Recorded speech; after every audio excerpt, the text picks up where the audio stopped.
संसारसारं भुजगेन्द्रहारं सदा वसन्तं हृदयारविन्दे सहितं नमामि भावं भवानी सहितं नमामि।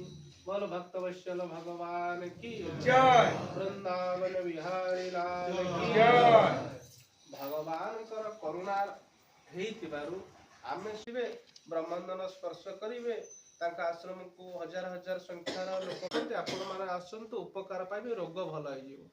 हाँ यह गोटे विश्वासर कथा किंतु प्रथम कथा होची कोन शरीर रे रोग पाई सिना हमर औषध अछि होमियोपैथिक अछि एलोपैथिक अछि आयुर्वेदिक अछि यूनानी चिकित्सा अछि आकुप्रेशर चिकित्सा अछि स्पर्श चिकित्सा अछि ये ब्रह्मांड होची केवल स्पर्श चिकित्सा किंतु जदि मनुष्यर मनरे जदि रोगटी सृष्टि हुए ताले मनरे जो रोग अछि मनरे जो मैला अछि मनरे जो अलिया अछि ताहा किभली भाबरे आम ठार दूर